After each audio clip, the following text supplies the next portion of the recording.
Mr. Chairman, thank you for this sort of unconventional recognition. I want to speak briefly to H.R. 4433, which we've already passed through in block. I failed to exploit the brief opportunity to speak to it then, and I appreciate the indulgence of the committee. H.R. 4433 seeks to impose accountability requirements on individuals in the Department of Homeland Security to address the loss of sensitive items, to include over 200 firearms in this period of 2 years. But ironically, I am drawn to the Bible verse, Matthew 7:3, which says, "Why do you look at the speck of sawdust in your brother's eye and pay no attention to the plank in your own eye?" Because, Mr. Chairman, about 7 years ago, we learned that the Department of Alcohol, Tobacco, and Firearms in the Project Gunrunner operation gave nearly 10 times as many weapons, not handguns, not service weapons, but military-style weapons, to a band of murderous thugs across our southern border in Mexico. When the patron, Mr. Correa, made reference to an individual who was killed by one of the weapons lost by DHS, I would submit that if that is the extent of the damage, the death toll from the weapons intentionally given by our government in Fast and Furious outstrips that by a factor of 69 to 1. In fact, one of those deaths was the death of Border Patrol agent Brian Terry, which ironically will mark the 7th anniversary of tomorrow.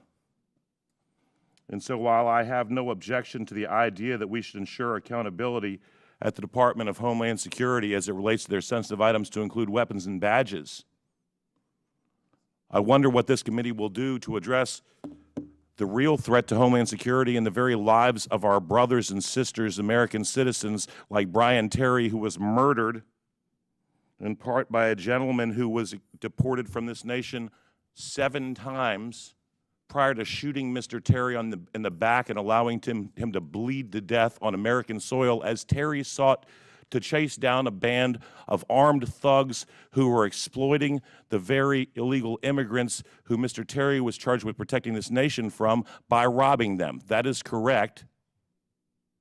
Agent Terry was murdered with weapons provided with intent by the United States government while protecting people who sought to enter this country illegally.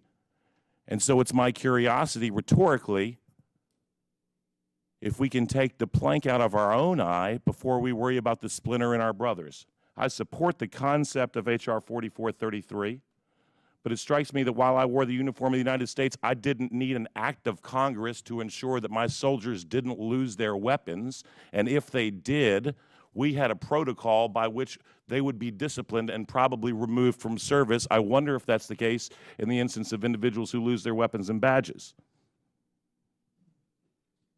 And I wonder if we can count on the fact that over 8 times as many weapons were lost in a far shorter period of time on this day before the anniversary of the needless death of an American hero, Brian Terry, to inspire the same sort of bipartisan cooperation that we saw in this bill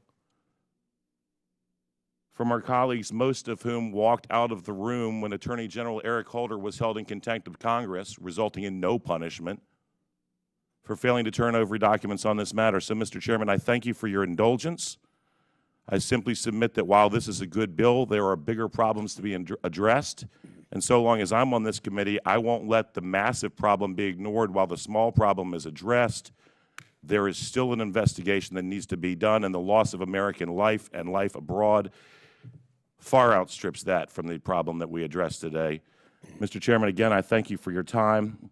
I'd conclude my remarks with a thanks to the family and friends and co-workers of Special Agent Brian Terry, who laid down his life not just protecting Americans, but protecting those who sought to enter this country illegally from a band of armed thugs carrying weaponry given to them by our very government, and submit that I hope one day on this earth and not in the next life there will be justice. Thank you.